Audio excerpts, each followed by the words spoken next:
ọmọ ọba tó dẹrú.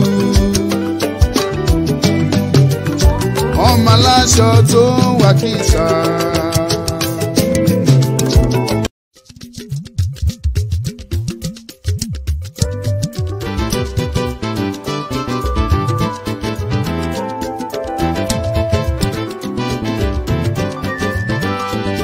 Ètò bàbá ètò ló ti gorí afẹ́fẹ́ Ọmọlúkà Great TV, ẹ jẹ́ ká jọ gbọ́.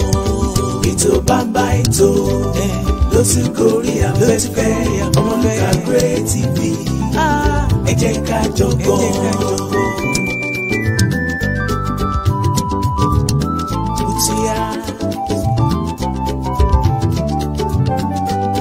Ètò tó ń kọ́ni lọ́gbọ́n, tó ń fúnni nímọ̀ àtòyé, ẹ̀yin sọ̀mọ̀rí ìlú ẹ wá ń kan fìdílé. Ètò látẹnu ọmọ yín ọ̀rẹ́ yín Ọmọlúkà, àpèdè má má pé ìtànà bó ti yá, ẹ jẹ́ ká jọ mọ̀ ó yá. Ètò bàbá ètò ló sì gorí afẹ́fẹ́ Ọmọlúkà Great TV, ẹ jẹ́ ká jọ gbọ́. Kéku ilé kó lọ́rùn fún ẹni o. Informative program, educative program, kẹ́ like, kẹ́ share, kẹ́ tún bá wa subscribe. Òmìnira ọmọ Yorùbá ló jẹ wá lógún ní tilẹ̀ tókò. Ọmọlúkà Great TV, ẹ jẹ́ ká jọ gbọ́ ó yá. Ètò bàbá ètò ló sì gorí afẹ́fẹ́ Ọmọlúkà Great TV, ẹ jẹ́ ká jọ gbọ́. I love Yorùbá nation, ilẹ̀ adúláwọ̀.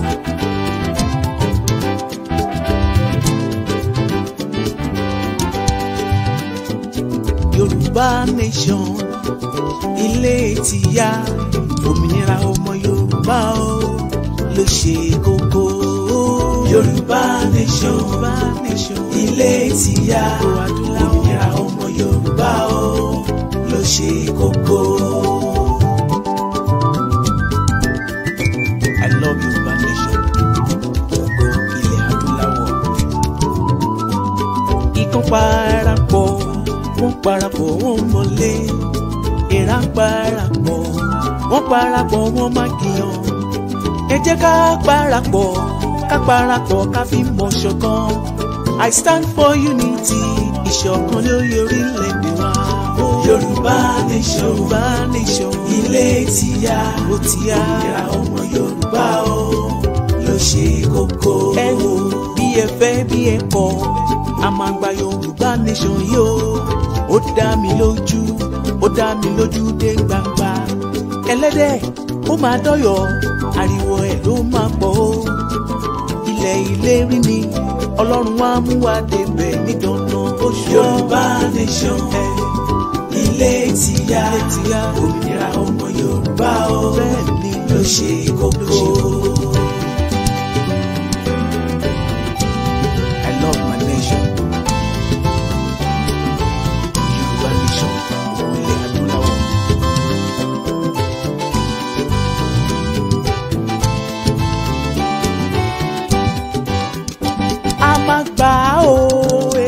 A máa gbà ó ó di dandan.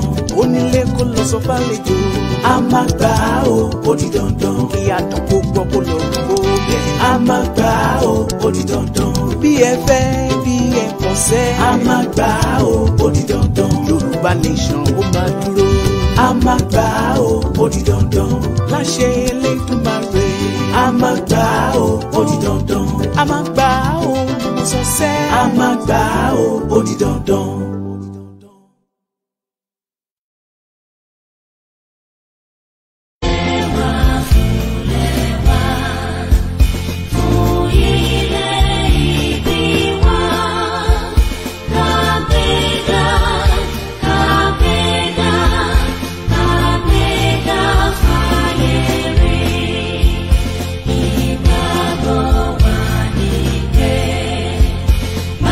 Bẹ̀rù làbọ̀.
lálẹ́ olùlọ́jọ́ kẹwàá oṣù kẹwàá sẹ́fẹ́ gbọ́ lọ́jọ́ tó ń sọjọ́ ìbí ọmọ aládìkún lóyè Sunday Adéyẹmọ májàsọ́lá àdìsá aka Ìgbòho Òòṣà nípa bí gbogbo àwọn ọmọ ẹgbẹ́ ìfẹ́ lọ́dọ̀ àpapọ̀ Yorùbá àti gbogbo ẹgbẹ́ ọmọ Yorùbá lápapọ̀ lábẹ́ ààrẹ wa ọmọọba Adédayọ̀ Fáládé àti igbákejì ààrẹ ọmọ Kẹ́hìndé Àbẹ̀bí tí ń ṣe ìrọ́kẹ̀kẹ̀ ìgbáradì níbàámu pẹ̀lú ìfẹ́ àti ẹ̀mí ìforihàn fàgbékalẹ̀ àyẹ́sí ọjọ́ ìbí Ìgbòho fún tọdún yìí pẹ̀lú àkọlé Dinner with Ìgbòho. Bákan náà la ó mọ gba ọba ògbóni àgbáyé lálejò Tajudeen Ọlárẹ̀wájú Àjàlá láti wá ṣe àyẹ́sí fún olóyè Ìgbòho lọ́jọ́ náà tí ó wáyé nínú gbọ̀ngàn ńlá ní London Kensington 179-199 Holland Park Avenue London W11 4UL United Kingdom bẹ̀rẹ̀ látago 7 ìrọ̀lẹ́ ẹlẹ́lẹ́dago 12 òru. Bákan náà la ti ń kí wa kú ìmúrasílẹ̀ ìwọ́de làmìlaka tẹgbẹ̀lẹ́gbẹ̀ ènìyàn tí ó wáyé nílùú ọba 1 million rally in London lọ́jọ́ 12 oṣù kẹwàá tó jẹ́ ọjọ́ kẹta dínà pẹ̀lú Ìgbòho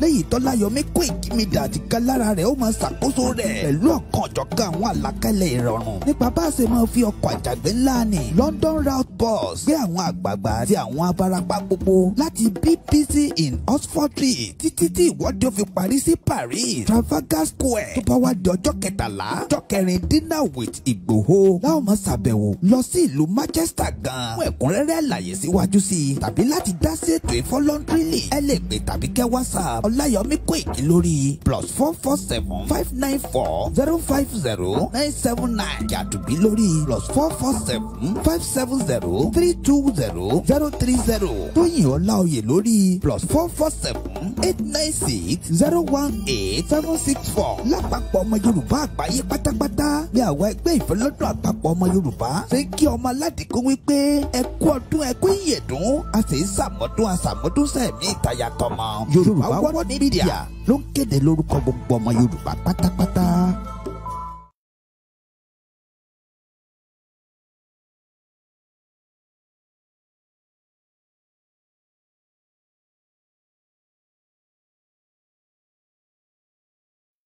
Border Island are black.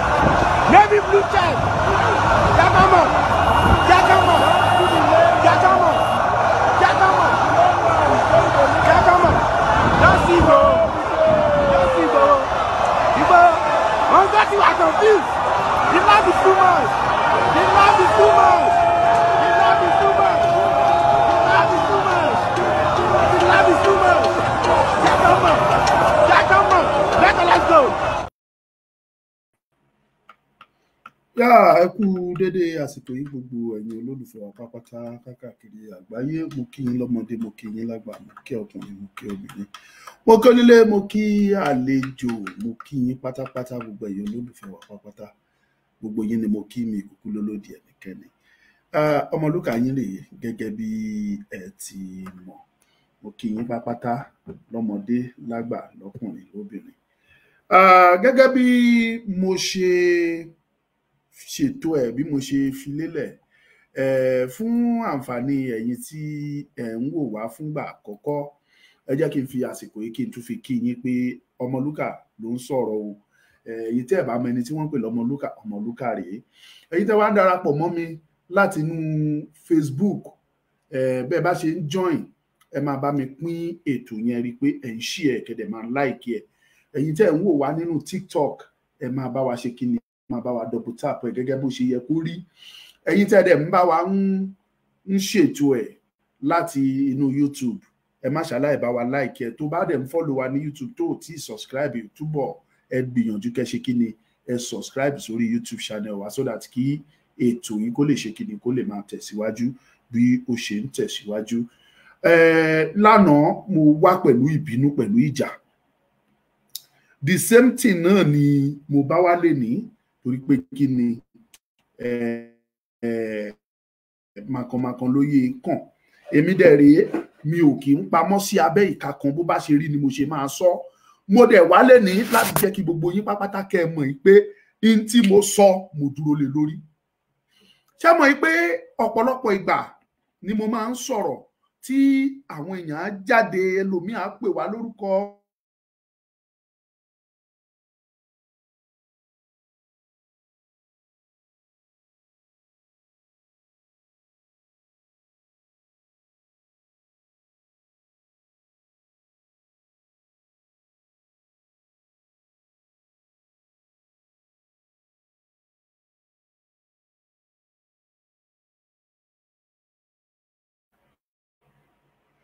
ẹ má bínú sí wa nẹ́tíwọ̀kì má ṣe mí bí eléyìí nẹ́tíwọ̀kì torí Ọlọ́run má ṣe mí o pẹ́ táwọn èèyàn ti gbúrò mi àwọn èèyàn wá ti bínú lọ tán torí pé wọn ò rí wa wò déédéé mọ́ tí ò dẹ̀ ń ṣẹ̀bi wa ní bínú sí wa ní ẹ̀yin olólùfẹ́ wa pátá. Ṣé Yorùbá kúkú bọ̀ ó ní ikú tó bá ń pojú gbà ẹni òwe ló ń pa á fún ni. Gbogbo ẹ̀yin tí ẹ wà pẹ̀lú mi ní wákàtí ẹ súnmọ́ bí ẹ jẹ́ ká jọ bára wa sọ̀rọ̀. Ìbéèrè kan ni mo fẹ́ jù síwájú gbogbo yín pátápátá tí mo dẹ̀ fẹ́ kẹ́ ẹ bá mi dáhùn. Tẹ́ ẹ bá ti wá dáhùn ìbéèrè yẹn mo fẹ́ kéèyàn méjì àbí mẹ́ta kó bá mi dáhùn ìbéèrè yẹn. Èèyàn kan kó dá mi lóhùn nínú TikTok, èèyàn kan kó dá mi lóhùn ìbéèrè yẹn nínú Facebook, kéèyàn kan dẹ̀ dá mi lóhùn nínú YouTube. Ọ̀nà mẹ́ta tí mò ń stream sí nìyẹn. Ìbéèrè tí mo fẹ́ béèrè lọ́wọ́ yín tí n bá ti béèrè ni màá fi wá sọ àwọn tí mo fẹ́ sọ tí mo dẹ̀ máa fún yín láwọn fídíò tí mo fẹ́ play fún yín. Ìbéèrè yẹn lọ wípé mo bẹ̀ yín ẹ ṣòtítọ́, ṣé ìkànnì wá ní Nàìjíríà? Anthem yín sọ pé ìkànnì wá o, ó ní brotherhood we are stand, àbí báwo ló ṣe kọ́? Ó ní Nàìjíríà we hate thee, our own their native land, though tribe and tongue may differ, in brotherhood we stand. Inú mi dùn pé àwọn fúnra wọn identify pé èdè wa yàtọ̀. Wọ́n fúnra wọn identify pé àṣà wa yàtọ̀. Ṣùgbọ́n wọ́n sọ pé dandan brotherhood ni wá ká máa bá lọ. Kò sí tó burú nínú ẹ̀ o. Brotherhood, that is to tell you pé America is our brother. That is to tell you pé Ghana is our brother. Egypt is our brother. Ethiopians, they are our brothers. That is to tell you pé ọ̀pọ̀lọpọ̀ àwọn orílẹ̀-èdè wọn yẹn brother wa ni gbogbo wọn náà jẹ́.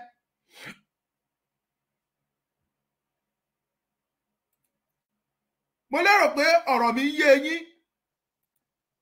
Ṣùgbọ́n ìbéèrè tí mo ń bi yín tí mo dẹ̀ ń expect pé kẹ́ bá mi kọ jáde, ṣé ìkànnì wá ní Nàìjíríà? Ìbéèrè yẹn ẹ bá mi dáhùn ẹ o. Mo fi ìyọ́nú Ọlọ́run mo fi bẹ̀ yín o. Ẹ bá mi dáhùn ìbéèrè yẹn.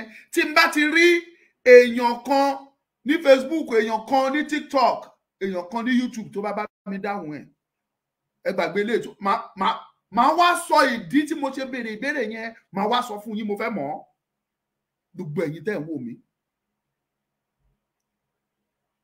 In brotherhood we stand, Nigeria we made to serve, we motherland o.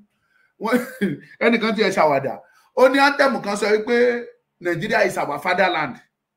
Ìkan sọ wípé Nigeria is our motherland. Èwo ni ká gbàgbọ́ nínú ẹ̀? Anthem kan ló sọ bẹ́ẹ̀. But ìyẹn ò tí ẹ ń ṣe issue.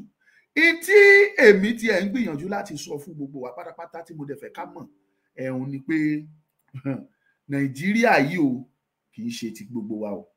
Kì í ṣe kan, rather let me put it that way. Kì í ṣe kan.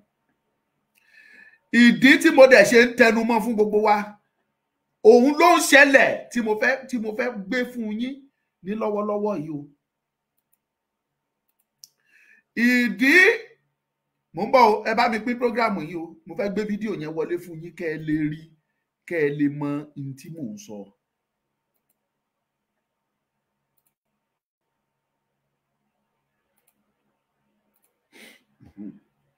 Gẹ́gẹ́ bí àlàyé tí mò ń bá lọ,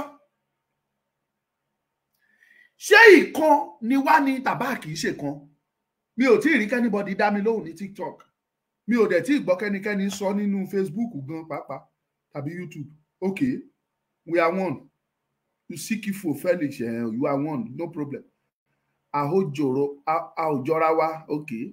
No, we are not one in Nigeria. Ọ̀jẹ̀bí ló sọ bẹ́ẹ̀. Bàámi àràbà bámbám kò ní bàjẹ́ fún yín o. Gẹ́gẹ́ bí àlàyé tí mò ń ṣe lọ, àwọn ọlọ́gbọ́n, àwọn ọ̀mọ̀ràn, àwọn amòye èèyàn tó nọ́pọlọ wọn là kì í ṣe kan. Ẹni tó sọ pé kan ni wá gan, òun gan tó mọ̀ pé òun kàn make jest ni ó ń ṣe àwàdà ló ń ṣe. Gbogbo ayé ló mọ̀ pé ní Nàìjíríà kì í ṣe kan. then kí wá nìdí tí gbogbo wa fi agídí tá a fẹ́ fi tipátipá tá a ṣáà fẹ́ fi máa ṣe kan ìkan tá a fagídí ń ṣe tó ń pa wá tó ń reduce population wa ìkan tá a fagídí ń ṣe tó ń pa àwọn ọ̀la yín ẹ̀yin òbí wa gbogbo kẹ́ la etí yín kẹ́ gbọ́ o afagídí ń ṣe ìkan afagídí ń ṣe sisterhood afagídí ń ṣe brotherhood afagídí ń ṣe fatherland afagídí àfi ń ṣe motherland ẹ wá jẹ́ ká ronú wa láròjinlẹ̀ ṣé wá níbi tí ọ̀rọ̀ yìí tó fi ń dùn mí ni wípé ẹ̀yà mẹ́ta gbòógì tó wà nínú Nàìjíríà Yorùbá kì í ṣe torí pé bóyá mo jẹ́ ọmọ Yorùbá Parator, God bless you. I am saying this not because I'm a Yoruba man. Mo sọ because it is the reality.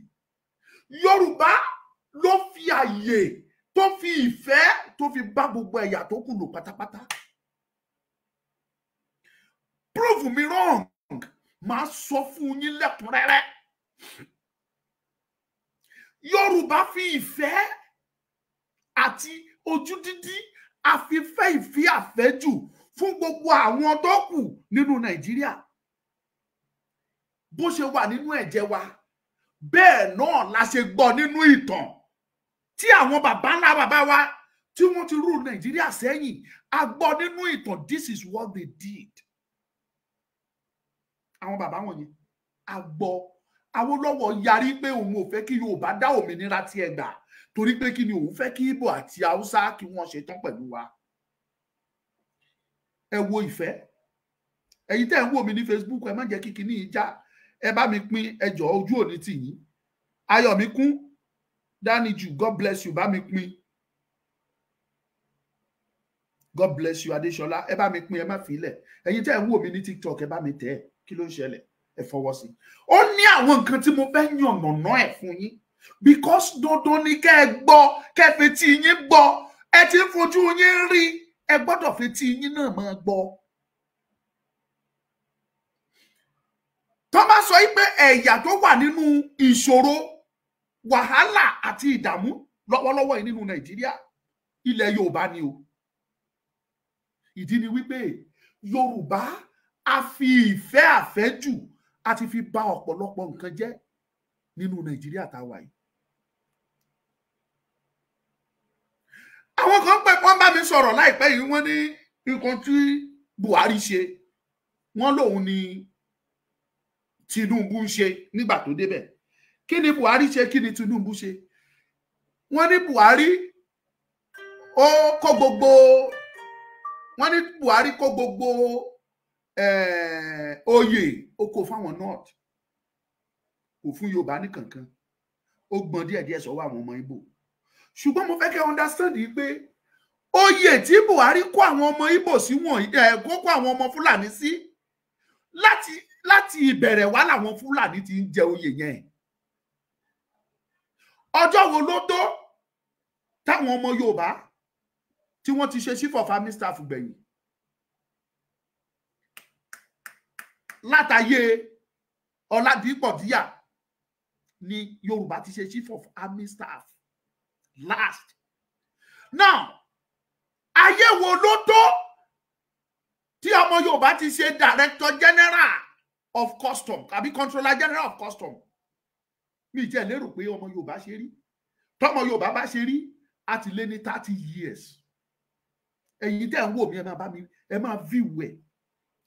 Ọdún wo ló tó tọ́mọ Yorùbá tó ti ṣe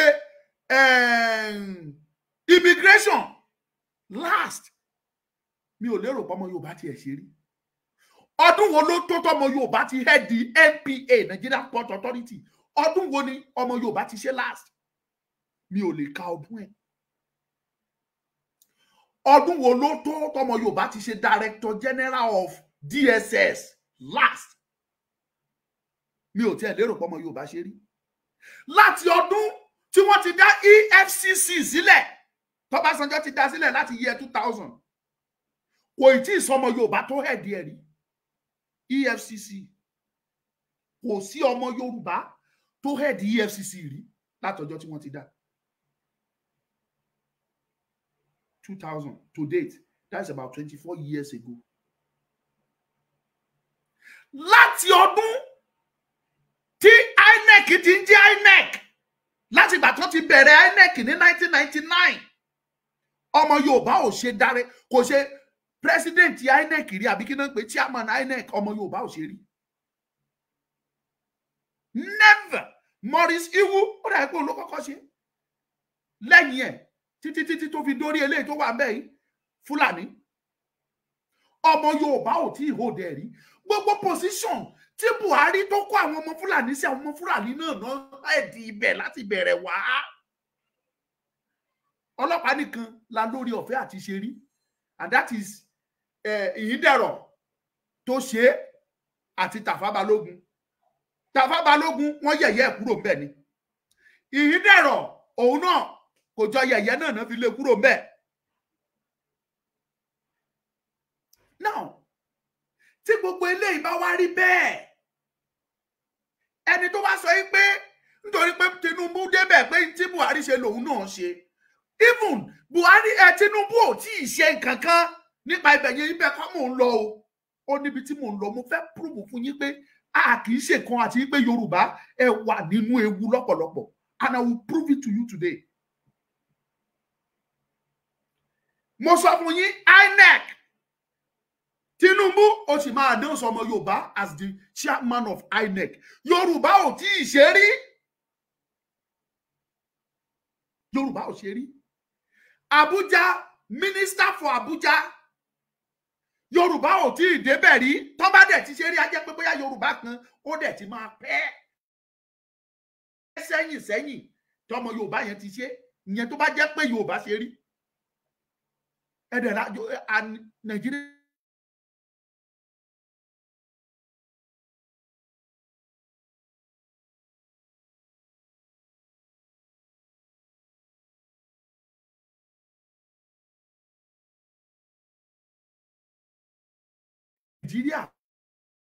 jẹ lọ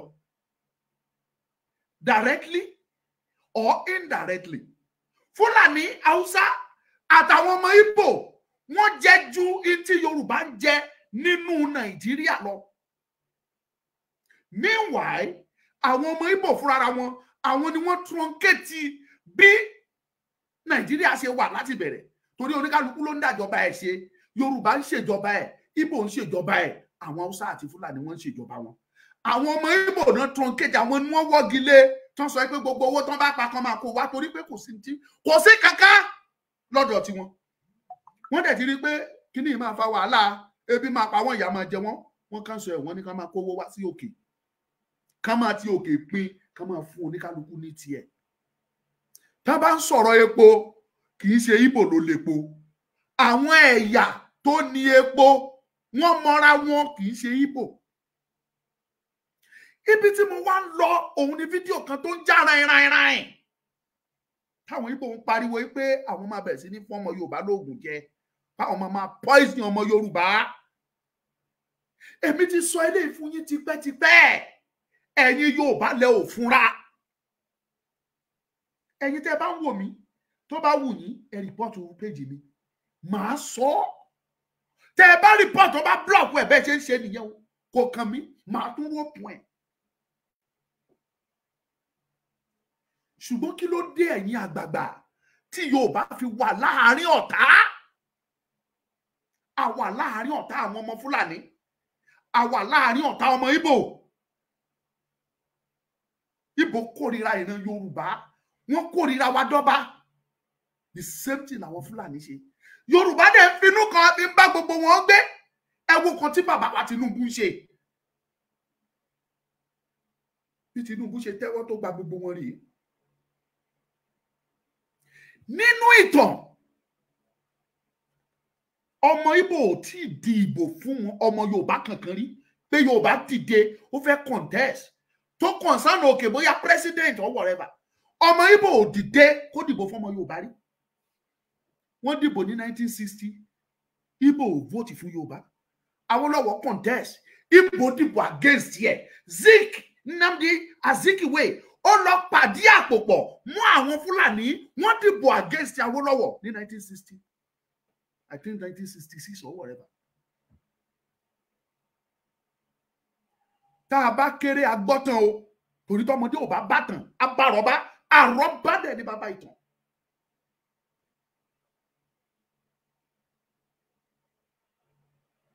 Now nígbà tó kúrò láyé 1960 something yẹn nígbà tó di 1979 tí wọ́n fẹ́ padà dìbò láàrin Ṣàgàrí àti Awólọ́wọ̀ àwọn ọmọ Ìgbò pàdé àpòpọ̀ pẹ̀lú àwọn ọmọ Fúlàní wọ́n dìbò against Awólọ́wọ̀ 1993 gbogbo ẹ̀ ló wà on record ibi mélòó ni Yorùbá ti win nílẹ̀ Ìgbò ẹ jẹ́ kán prove ẹ̀ fún wa àwọn claim pé Yorùbá kórìíra wọn pé Yorùbá burú àwa dẹ̀ prove ẹ̀ fún yín pé àwa la nífẹ̀ẹ́ yín ẹ̀yin lẹ fi ibi ń san oore ẹni bá dẹ̀ fi ibi ń san oore ibi ò kì í kúrò dẹ́nu ọ̀nà wọn. nígbà tó di 1993 tí election wáyé láàrin Abíọ́lá àti Tófà àwọn ọmọ Ìgbò pàdé àpòpọ̀ mọ́ àwọn Haúsá àti Fúlàní wọ́n dìbò against Abíọ́lá Ọlọ́run kan sọ pé Abíọ́lá máa ń win ni.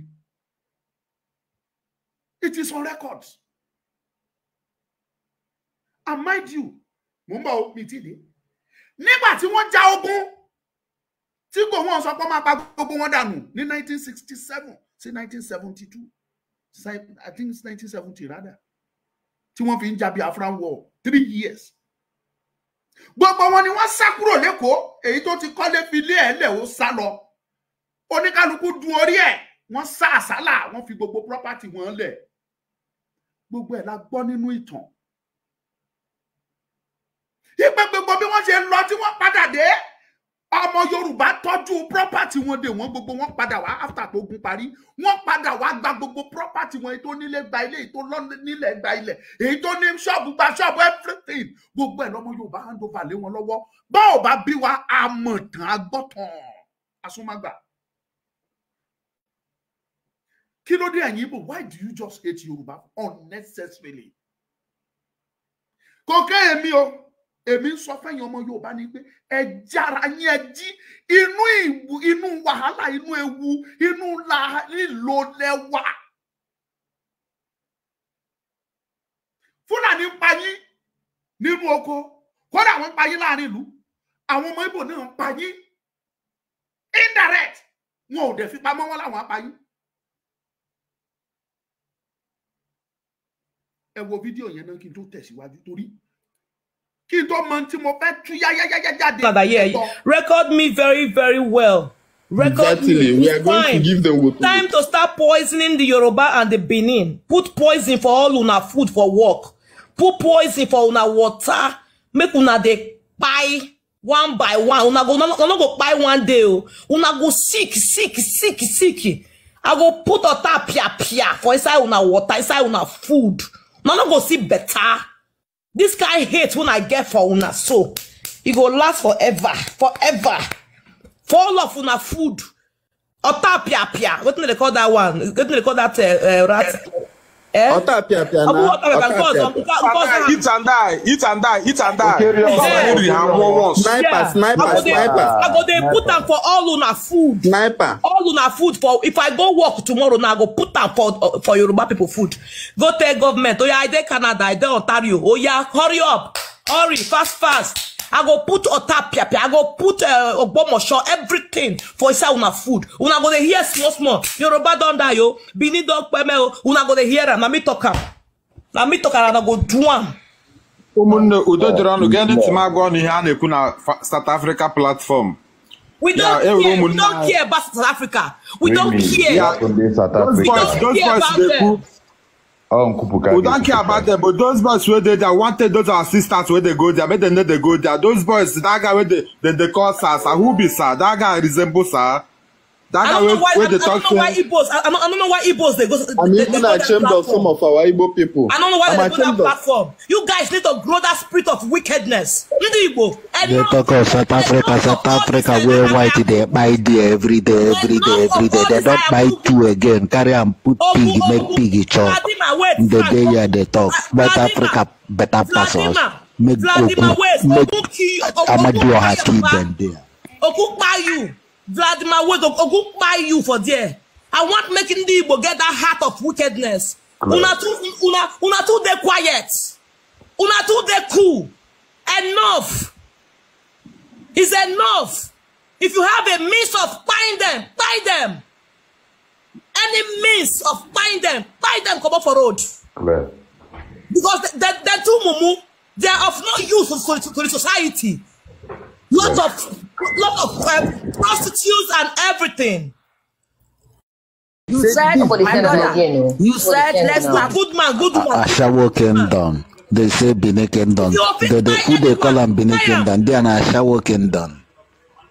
Because the way they talk about us is very irritating. Please, nobody. I beg, mute this guy. They say because one nigga about I want to sleep. I want to sleep for night again. And the reason I want to tackle these people for this Canada. Now be my now what are the reason every day? We have a craze for waiting. It's too much. Make I go work tomorrow. Now I get to type of my bag. All of you now go sick, die. Now go sick by me. I mean talk up. This is the beginning, no? This is just the beginning. This is the beginning. Una don't bite it, not go fish you. You can't show it. The people who are bringing this hate on TikTok, see, listen, they are putting you guys in trouble. It's high time the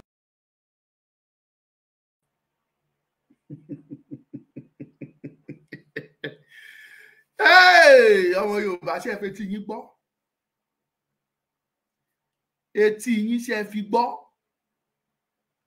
Ṣé bó ń sọ jáde? Ẹ gbọ́, ó sọ jáde, ẹ dẹ̀ gbọ́. Àwọn tí ò sọ jáde tí wọ́n dẹ̀ ń pa yín direct ńkọ́. Now, ẹ listen, mo sọ̀rọ̀ fún yín. Àwọn eléyìí ò fi ṣeré o. Gbogbo wọn produce oògùn lẹ́ni iṣẹ́ ọwọ́ Ìgbò ni. Wọ́n import oògùn wọlé iṣẹ́ ọwọ́ Ìgbò ni àwọn ni. Ẹ máa rí ẹni tí ò mọ anything nípa oògùn, á lóun pharmacist, á dẹ̀ máa po oògùn, á máa tà fún yín. Gbogbo tó ń pò, ẹ̀yin mọ̀ irú kẹ́míkà tó mix mọ́ àwọn oògùn tó ń tà fún yín dẹ̀ ń lò tó dẹ̀ ń pa yín nínú indirectly. Yorùbá mo ń sọ tèmi fún yín ẹ̀ sùn. Ikú rèé. Ikú rèé ẹ̀yin ọmọ Yorùbá ẹ̀ sùn ni. Ẹ máa rọ́mọ Ìgbò tí ò mọ do tí ò lọ school tí ò ní ju primary 6. Á lóun ní blood bank. Á bá ta ẹ̀jẹ̀ fún yín. Ikú rèé ẹ̀yin ọmọ Yorùbá ẹ̀ mọ ẹ̀yin mọ tí wọ́n ti pò papọ̀ mẹ́jẹ̀ tí wọ́n gbà sí yín lára. Ṣebélé yìí sọ̀rọ̀ jáde lẹ ṣe gbọ́. Wọ́n wá máa fi sóúnjẹ yín pé ẹ ní kú lẹ́ẹ̀kan ṣoṣo ẹ máa kú you go dey die small. Only you no go pine once. Èmi kọ́ ni mo sọ o. Ẹ gbọ́ ẹ̀yin ọmọ Yorùbá. Ó ta mí lára torí pé mo mọ̀ pé inú ewu ni Yorùbá wà. Àtọ̀tún àtòsí ọmọ Yorùbá wàhálà inú wàhálà gidi la wà. Pẹ̀lú ìfẹ́ tọmọ Yorùbá fi hàn ọmọ Ìgbò. Gbogbo nǹkan tó yẹ kí ọmọ Yorùbá ṣe àfi gbogbo ẹ̀ lẹ̀ àwọn ọmọ Ìgbò ń ṣe. Àwọn ará wọn torí wọn ò pé a ní Yorùbá ni ò ní nǹkan ṣe. Òye ni òye yín. Tẹ́ ẹ bá mọ àwọn tó ń pè ní Ìgbò ẹ mọ̀ pé they are scorpion. Oníkúpa ní ẹ̀dá ní gbogbo wọn. Ó lè bá wọn kàn ó bá ló fẹ́ bá wọn kàn. Wọ́n bá business yẹn wọ́n á dorí ẹ̀ kodò fún ẹ. Ó mọ̀ wọ́n ni. Ẹ pín program iṣẹ́. Eléyìí sọ̀rọ̀ jáde ni o. Ó láwọn máa pa yín díẹ̀díẹ̀ ní ẹ̀ ní kú wọ́n rọra máa bù fún yín. Ẹ̀yin mọ̀ ní ẹ mọ iye hospital tẹ́ ti wọ̀ tí wọ́n ti miss nǹkan mọ́ omi fún yín tẹ́ mú. Ẹ mọ iye hotel tẹ́ ti wọ̀ tó jẹ́ tọmọ Ìgbò tí wọ́n ti miss nǹkan mọ́ oúnjẹ fún yín tẹ́ mú. Ẹ̀yin ọmọ Yorùbá. Tẹ́ bá fi Ìgbò ṣeré. Ìgbò dájú gidi wọ́n kọjá gbogbo eléyìí tẹ́ sọ. Eléyìí ń sọ̀rọ̀ hatred. This is what we knew. Ìta mọ̀ ni kì í sọ̀rọ̀ ìkórìíra.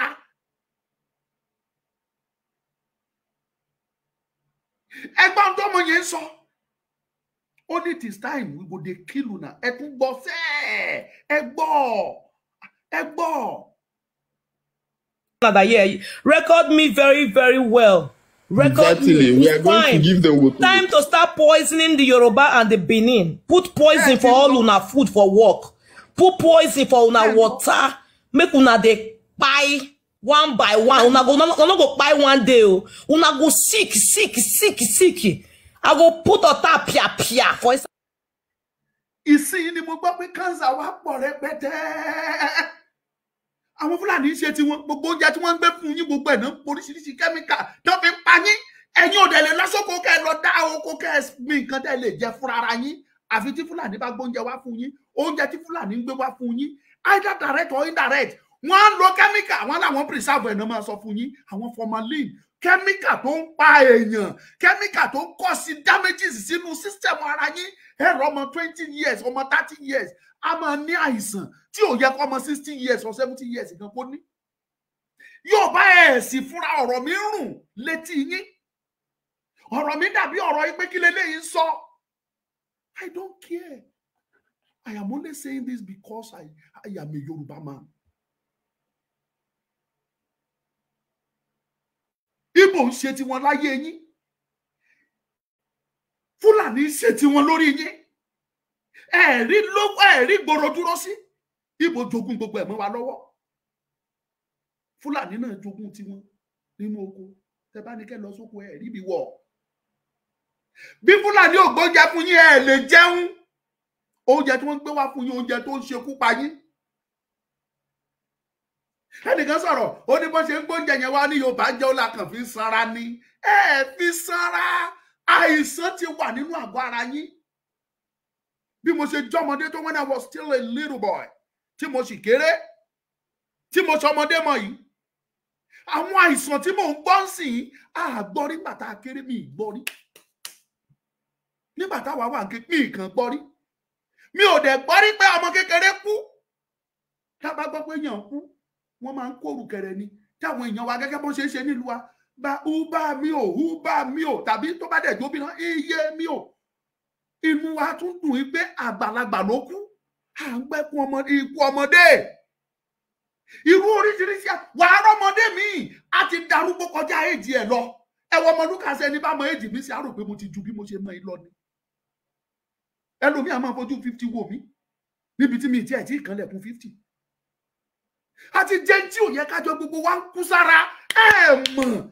Ọlọ́run mọ̀ ọmọ tí ẹni yìí tó jẹ́ kó sọ̀rọ̀ ìsá tó fi sọ jáde ní pé we go dey kill you small not be one time you go die. Ẹ̀yin mọ̀ ń tẹ́ ti jẹ ni. Àwọn onímìkì á ṣe míkì jáde. Ọmọ Ìgbò á lọ dúró sí àràkálẹ̀. Á dúró sí kọ́nà. Á produce míkì yẹn. Less ǹjẹ́ ẹ̀yin mọ̀ tó pò mọ́ tó fẹ́ fi preserve ẹ̀ kó lè dáa. Ǹjẹ́ ẹ̀yin mọ̀ bí tí wọ́n ti produce that very milk. I was watching a video.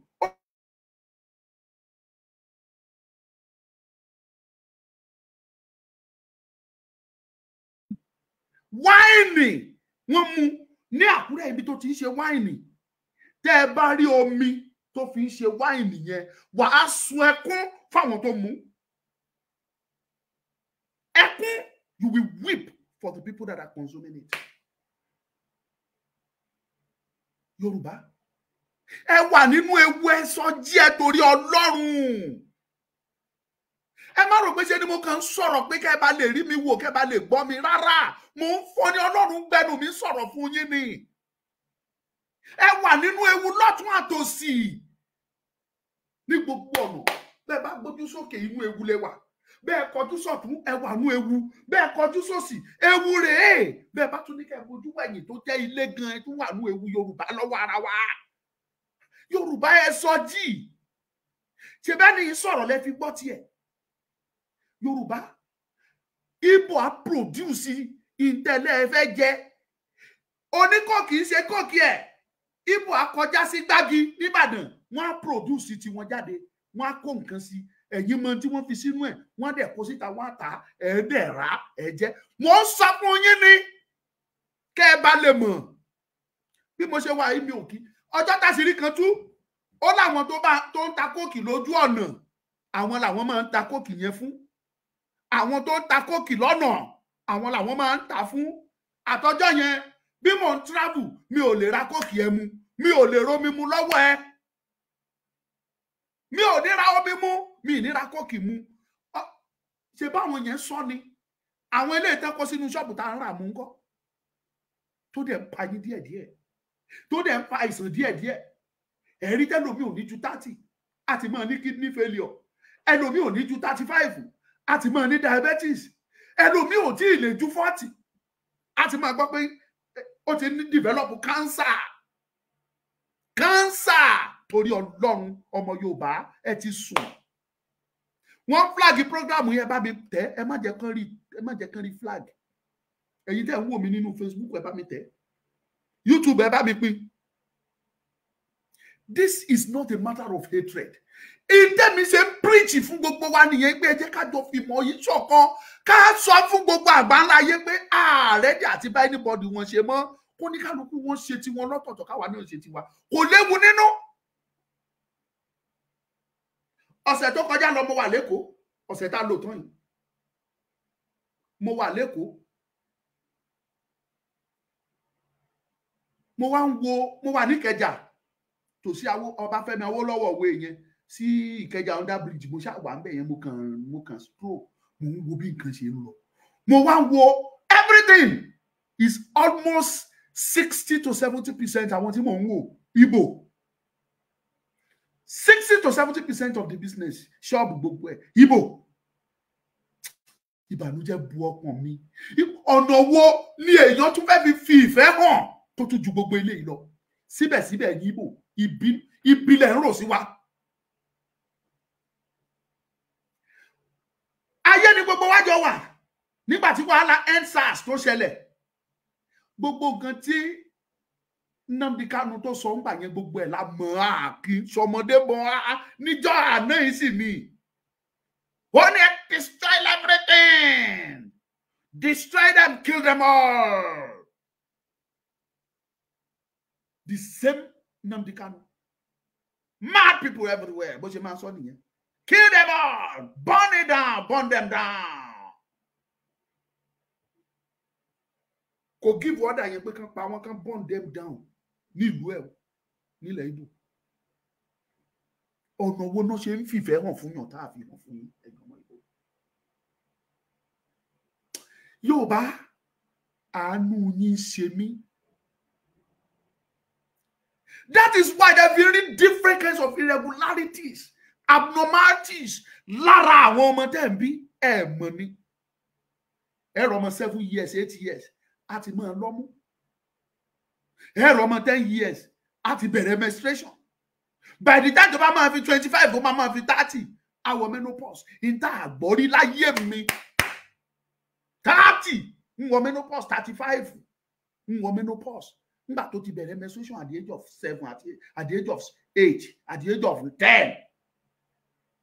Kí ló ń bí gbogbo kí ni wọ̀nyí àwọn ohun tẹ́ ń jẹ tẹ́ yóò mọ̀ ni kò ní hàn lára yín, ẹ̀yin ò ní mọ̀. Ó ti sọ jáde, ó ló máa pa yín díẹ̀díẹ̀ ní ẹ̀ máa kú díẹ̀díẹ̀. She said it, that you just be dying slowly. Ẹ máa kú díẹ̀díẹ̀ ní ẹ̀ ní kú once. Yorùbá ẹ̀ fúnra sẹ́. Ikú ń bá mọ́rin ẹ̀ ọmọ òfúnra Yorùbá. No, ẹ gbìyànjú ẹ̀yin ọmọ Yorùbá tẹ́ ń wo fídíò mi. Ẹ má rí mi bí ẹni tó kórìíra Igbo. Mo sì ní wọn lọ́rẹ̀ẹ́. Mo ní wọn lọ́rẹ̀ẹ́. ẹ má rí bí ẹni tó kórìíra Fúlàní mo ti ní lára wọn tí mo ràn lọ́wọ́. Ṣùgbọ́n òtítọ́ ò ní ká má sọ òun, ẹ jẹ́ ká sọ òtítọ́ ọ̀rọ̀ níbi tó títọ́ bá ti ní ká sọ òun. Ọ̀nà wo láti fẹ́ fi hàn wọ́n àtọ̀tún àtòsí wọn pé a fẹ́ràn wọn, pa nífẹ̀ẹ́ wọn. Ẹ tún wá gbọ́ bí àwọn Fúlàní àti Haúsá bí wọ́n ṣe free, bọ́n ṣe ń rìn, bọ́n ṣe ń move ní ilẹ̀ Yorùbá, l'Ékòó, l'Abẹ́òkúta, ní Ìbàdàn, ní Òṣogbo, ní Adó Èkìtì, l'Ondo State, bí wọ́n ṣe ń rìn tán ṣe ń yan panda tí wọ́n ń gbalẹ̀ tí wọ́n ń ṣe. Ẹ jọ̀ọ́ mo fi gbogbo títóbi Ọlọ́run mo fi bẹ̀ yín. Ọmọ Yorùbá mélòó ló lè ṣe bẹ́ẹ̀ ní Kánò? Yorùbá mélòó ló lè dánrú ẹ̀ wò ní Kẹ́bì, ní Zamfara, ní Gombe, ní Maiduguri, another state ní Kaduna? How many ọmọ Yorùbá ló lè rìn kó yan fanda bẹ́ẹ̀? Ẹ má sì mí gbọ́, wọ́n á fi yín lẹ̀ máa ṣe business yìí, but ọ̀rọ̀ yín dàbí ọ̀rọ̀ ẹdìyẹ tí wọ́n fún lóúnjẹ ni, wọ́n fẹ́ pa jẹ ni, ìfẹ́ tá a fẹ́ ẹdìyẹ, ìfẹ́ ká pa jẹ ni.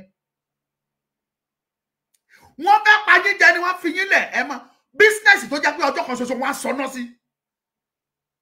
Tó bá ti délẹ̀ pa nítorí pé wàhálà yẹn délẹ̀ wọ́n máa fẹ́ lójú, wọ́n á lọ opportunity yẹn, gbogbo business tó ló kójọ ìwọ tó péré ẹ lọ́mọ Yorùbá, wọ́n á bá ẹ bá gbogbo ẹ̀ jẹ́, wọ́n á sọná sí yẹn tí wọ́n fúnra ẹ tó bá kú gbé.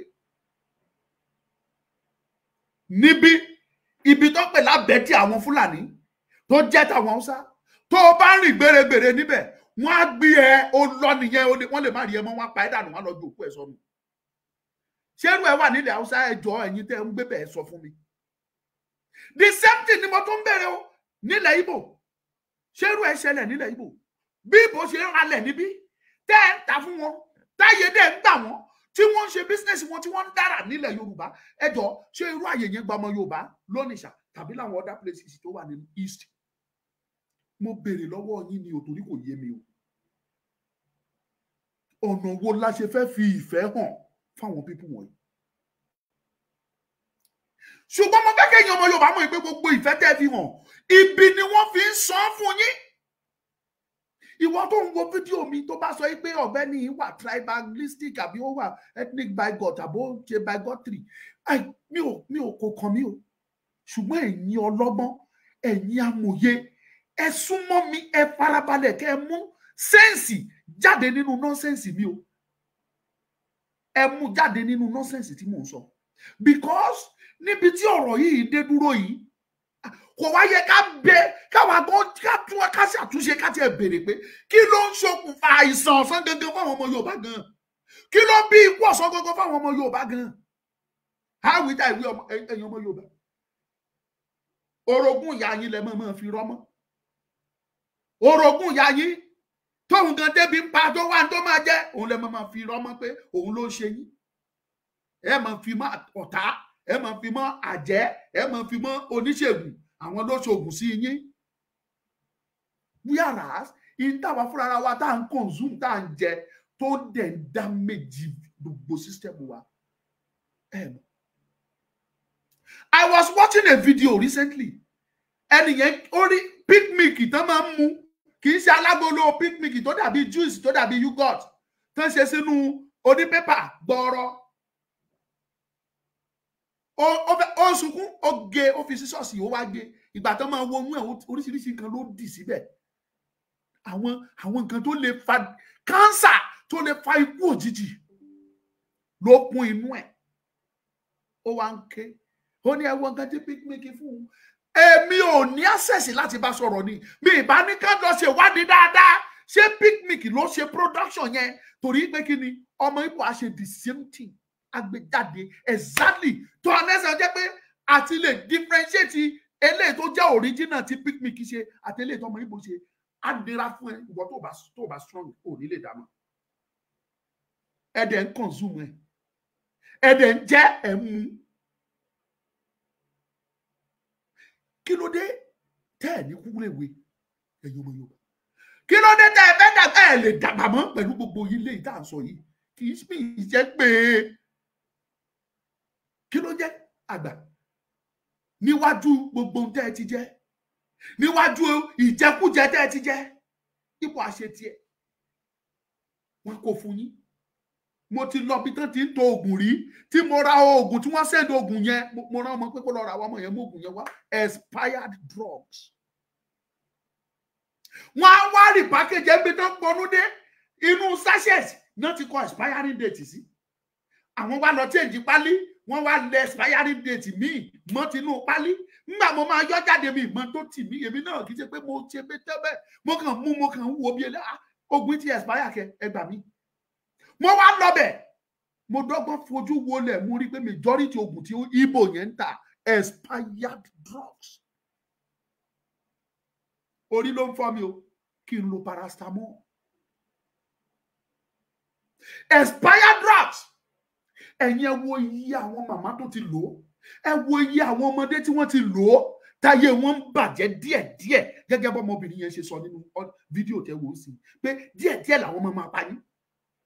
ẹ wo iye àwọn tí wọ́n ti jẹ́. Yorùbá ẹ̀sùn tíyetíye mi ì lè sọ pé mo regret pé mo jẹ́ ìran Yorùbá ni torí mo nífẹ̀ẹ́ ìran mi ó kọjá àfẹnusọ mi ì lè mi kò gbọ́dọ̀ jápọ́ lẹ́nu mi pé mo regret.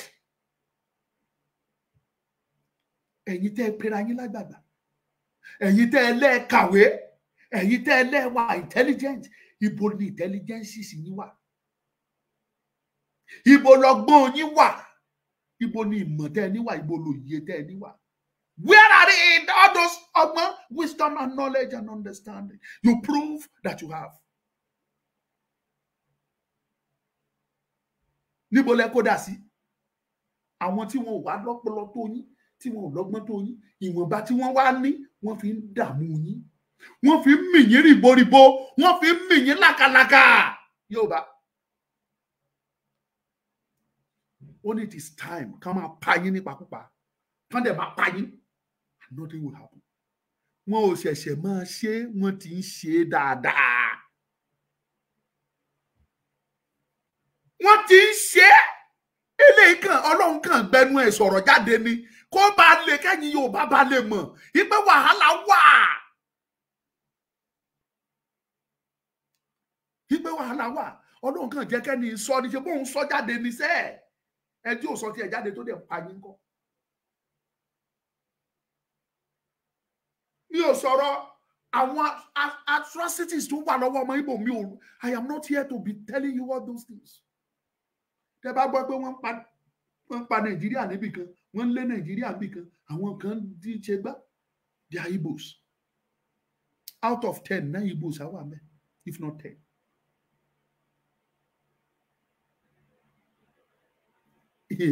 Yorùbá ẹ jí. No, ìwọ̀nba statement mo fẹ́ give yìí ẹ gbèrò. Fúlàní ò fún wa ní ìfọ̀kànbalẹ̀ ọkàn. Wọn ò fún wa ní ìsinmi. Wọ́n fẹ́ borí wa ní gbogbo ọ̀nà. Wọ́n fẹ́ make sure wọ́n get rid of Yoruba people in every means. The same thing ni Igbo dẹ̀ ń ṣe. Gbogbo wọn ló dẹ̀ sọ̀rọ̀ ń di wa. Gbogbo wọn náà dẹ̀ yí wa ká. Àwa la dẹ̀ tẹ́wọ́ tá a gbà wọ́n pé wọ́n wẹ́kọ́. Yorùbá. Ẹ rí pé ewu ó wà nínú oko lóńgẹ́. Àṣé lóńgẹ́ fúnra ẹ̀ gan àṣé wu ni. Ẹ rí pé nǹkan ṣẹlẹ̀ báyìí ẹ̀yin ọmọ Yorùbá. Ẹ̀yin bàbá ẹ̀yin ìyá. Níbo la fẹ́ yà sí? Níbo la fẹ́ lọ? Inú ìgboro ò ṣe é dúró sí fún wa. A save lọ́wọ́ ọmọ Igbo. A tún save nígbà tá a bá ní ká lọ sínú igbó lọ́wọ́ Fúlàní. Àwọn tó tún jápa tí wọ́n lọ sókè òkun wọn ò save lọ́wọ́ àwọn òyìnbó. Ẹ kàn ń sọ pé kò sí tó jẹ́ racism ni. Racism wà. Àwọn òyìnbó dáwọ́ yẹn wọn ò fẹ́ rí tútú. Tó bá ń pretend wọ́n kàn ń pretend ni. Wọ́n kórìíra yín tẹ́ ẹ̀ bá mọ̀. Àwọn tó bá lò yín tán fi yín ṣiṣẹ́ ọpọlọ yín ni wọ́n ń lò ó. Ẹ gbọ́ ọpọlọ yín òun ni wọ́n ń lò. Wọ́n máa fẹ́ àyè lẹ̀ o. Ká gbọ́rọ̀ lẹ́nu èèyàn bíi méjì àbí mẹ́ta o. Ẹni tó bá fẹ́ pè wá ó lè pè. Kì í ṣe lẹ́yìn ètò 070 46092484 070 ṣé ń gbọ́ bẹ́ẹ̀ yẹn 070 46092484 nọ́mbà tẹ́ máa pè sí nìyẹn jẹ́ ká gba ìpè ẹyọkan tàbí méjì kíkan opinion yín náà ni kò sí kankan tí mo fẹ́ mọ̀ náà ju pé ká gbọ́ opinion ti yín ìwọ tó bá dẹ̀ fẹ́ pè mí tó fẹ́ bú mi tó fẹ́ lálì mi you are free, you are welcome. mo wà lórí program pẹ̀lú àwọn mọ́mì mi kan jọ kan ẹnìkan wá síbẹ̀ mo wá sọ̀rọ̀ Ìgbò pé Ìgbò wàhálà ní Ìgbò jẹ́ ọmọ Yorùbá ni ó gbaná ojú mi ni ó gbaná ojú mi ó ní kí n má sọ bẹ́ẹ̀ mọ́ Ìgbò I don't know bóyá ọmọ Ìgbò nìyàwó ẹ̀ èmi ò dẹ̀ kó kì í ṣe pé mo hate wọn gbogbo Yorùbá ló fẹ́ràn wọn ṣùgbọ́n àwọn fúnra wọn náà fi ìkórira tán fi ń rọ́pò ìfẹ́ táwa ní sí wọn. Wọ́n fojú ojú olóore àwa ọmọ Yorùbá táwa ọmọ Yorùbá ń fún wọn wọ́n fojú olóore wa ń gúngi mo dẹ̀ ti sọ ṣáájú ẹni bá fojú olóore ẹ̀ gúngi ire máa ń sá fún irú wọn ni ẹ̀yin ọmọ Ìgbò bẹ́ẹ̀ àti ẹ̀ ṣe pè fún yín èpè ajá ẹ̀yin tá a bá fẹ́ pè ẹ pè mí wọlé 07046092484 that is the number to call kì í ṣe pé tá a bá parí ètò kẹ́ ẹ pè o mi ní gbé o 07046092484 ẹ pè kẹ́ dá sọ̀rọ̀ yìí bí tó dé dúró ipò yé mi mọ́ ìyẹn ọmọ Yorùbá ẹ̀sùn èkí làwọn fẹ́ ṣe no wonder àjẹ ilé àjẹ tọ̀hún àṣẹ̀yìnwá àṣẹ̀yìnbọ̀ oríṣiríṣi àìsàn nínú àgọ́ ara ẹ máa rọ ọmọ 25 years a máa fomi gbóná wẹ̀ a máa pariwo pé nǹkan wọ́ kánú ara a máa ní ẹ̀jẹ̀ dúdú a máa ní blood clot Jésù Kristi ọmọ ọkọ ìjọ ìdí ò ṣẹlẹ̀ nígbà táwa wà ní kékeré àwọn màmá àgbàlagbà làwa mọ̀ tó máa ń fomi gbóná wẹ̀ láyé ìgbà táwa wà ní kékeré àwọn àgbàlagbà àwọn màmá tó ti over 60 ló máa ń gbómi kaná àwọn bàbá 60 plus ló ń gbómi kaná tán fi ń wẹ̀ kí ló ṣe yín ẹ̀yin ọmọ Yorùbá tí ikú ọmọdé fi ń pọ̀ ẹ fúnra ní ìyí tó fàárẹ kí ló ṣe ẹ̀yin ọmọ Yorùbá tí kánsà fi pọ̀ ní tó fà òun lẹ ti gbọ́ wọn they go dey pie you small small you no go pie once small small you go dey pie you go dey die small small kò yé yín ọ̀rọ̀ lẹ gbọ́ yẹn ẹni tó bá létí kó gbọ́ ohun tẹ́mi sọ and that will be all for today tí o bá ti sí pé anybody gbé kọ́ so ìyẹn ti ó ti ibi tó dé dúró yẹn kó dé bẹ́ẹ̀ Ọmọlúkà lèmi ń jẹ́ ọmọ akin tí ò gbọdọ̀ ṣojo ọmọ arógun má sá ọmọ arógun má ṣojo ọmọ ògìdán òkú mọ gàrà ayaranjẹ bí olóko ọmọ òkúròkúrò ológun sá ọmọ akóyanbọta má mú kàràbalẹ̀ òṣọkọ Èkìtì ṣọkọ àkókò èmi gangan ló jẹ́ bẹ́ẹ̀ ẹrù òbodò tèmi o ẹ plan ẹ bá pé gba ẹ máa ṣòfò lọ́ni lórí tèmi bẹ́ẹ̀ pé gba bẹ́ẹ̀ pé gbà gbèdé ẹ ṣòfò lọ́ni. I don't hate anybody but I'm a Yorùbá man. Mi ò dẹ̀ gbọ́dọ̀ máa rí kí burúkú ká burú kó máa ṣẹlẹ̀ sí ọmọ Yorùbá ẹgbẹ́ mi kí n pẹnu mi mọ́ ẹnu tọ́lọ́run fún mi gẹ́gẹ́ bí weapon ẹnu tọ́lọ́run ní kí n máa lò kí n máa fi jẹ kí n máa fi mú mi ì gbọ́dọ̀ dákẹ́ tí n bá dákẹ́ Ọlọ́run gan bínú ó yá bí mo ṣe ń bá ẹ sọ̀rọ̀ yìí pín tiẹ̀ o make sure pé o pín program yìí sí ẹ káàkiri kó rìn káwọn àgbààgbà kí wọ́n rí wò bẹ́ẹ̀ bá wò máa tún post fún yín it's your problem wo fídíò tí mo fẹ́ post yìí tó bá ti wo fídíò yẹn tán ká parí ètò. Orílẹ̀-èdè Odùduwà ó sì máa dára orílẹ̀-èdè Yorùbá ó sì máa dùn sí ìlú tọ́lọ́run fẹ́ràn jù tó ń ṣàn fún wàrà àti fún oyin ẹ jẹ́ ká parapọ̀ ká fìmọ̀ ṣọ̀kan a ó rí bóyá máa dára. a kú bíbí ire o àwa ọmọ Yorùbá a kú ìfọmọnìyàn ṣe a kú ìrọ́jú a kú àmúmọ́ra ẹni egun bá ń lé kó máa rọ́jú bí ti ń rárá ayé ní rárá ọ̀run ìgbà díẹ̀ ló kù táwa ọmọ káàárọ̀ ojíire yóò bọ́ nínú ìgbèkùn tá ó bọ́ lóko ẹrú táwọn aláìkọlà yìí kó wa sí tá ó bọ́ nínú ìdè tí ò jẹ́ kí ìran Yorùbá ó tẹ̀síwájú òmìnira Yorùbá ǹjẹ́ ìwọ ti fọwọ́ sí ibi bó bá jẹ́ lótìtọ́ àti lódodo ni ìwọ ń fẹ́ kí ìran Yorùbá ó bọ́ lóko ẹrú kí ìjínigbé ó dópin kí ìpànìyàn ó dópin ìfipábánilòpọ̀ bíba ire nǹkan oko jẹ́ dídún màhúrú mọ́ni káwọn ọmọ wa kàwé kó má ṣiṣẹ́ kí wọ́n rèlú òyìnbó àti wálé kó dogun. Yorùbá o ẹnu ara ẹni la fi ń kọ méje ọwọ́ ara ẹni la fi ń tún wà ara ẹni ṣe kò yẹ kọ́mọ ẹlẹ́ran ó jẹ́gun kò yẹ kọ́mọ aláṣọ wọ àkísà ṣó wá yẹ kọ́mọ bá wá dẹrú bí nínú ilé nìwọ wà ní fọwọ́ sómìnira Yorùbá ìbá ṣe níbi iṣẹ́ rẹ fọwọ́ sómìnira Yorùbá inú ọkọ̀ èrò tàbí ọkọ̀ rẹ fọwọ́ sómìnira Yorùbá nínú ilé ìjọsìn àti mọ́sáàsì fọwọ́ sómìnira Yorùbá ẹ̀yin ẹlẹ́gbẹ́jẹgbẹ́ ńkọ́ ẹ fọwọ́ sómìnira Yorùbá ẹ̀yin ọmọ ilé ìwé ọ̀dọ́ ìyálájé babalọ́jà oníṣẹ́ ọwọ́ oníṣòwò olókadà awakọ̀ àfi bínú yín bá dùn sí ohun tó ń ṣẹlẹ̀ láwùjọ wa yìí ní a ò fi ní fọwọ́ sí òmìnira Yorùbá àìrìnpọ̀ a máa jọmọ ejò níyà o ẹ̀kan parapọ̀ ìkan mọ́lé ẹjẹ́ fìgbánú kan sọ̀já ká lè bọ́ lóko ẹrú. Yorùbá o lórílẹ̀‐èdè mi. Yorùbá gbogbo lórílẹ̀‐èdè mi. Yorùbá o lórílẹ̀‐èdè mi. Yorùbá gbogbo lórílẹ̀‐èdè mi. Ilẹ̀ tó sàn fún wàrà àti fún oyin. Yorùbá gbogbo lórílẹ̀‐èdè mi. Iná ilẹ̀ wa dúró dédé. Yorùbá gbogbo lórílẹ̀‐èdè mi. Ilẹ̀ wa tó ń sàn fún wàrà tó yin. Yorùbá gbogbo lórílẹ̀‐èdè mi. Ẹ̀yin òbí wa ẹ jẹ́ ká lọ lé. Yorùbá gbogbo lórílẹ̀‐èdè mi. Ẹ̀yin ẹ̀gbọ́n wa ẹ jẹ́ ká rèlé o. Yorùbá gbogbo lórílẹ̀‐èdè mi. Ilé ilẹ̀ wa dúró dédé. Yorùbá gbogbo lórílẹ̀‐èdè mi. Yorùbá lórílẹ̀‐èdè mi. Yorùbá gbogbo lórílẹ̀‐èdè mi. Yorùbá gbogbo lórílẹ̀‐èdè mi. Yorùbá gbogbo lórílẹ̀‐èdè mi. Yorùbá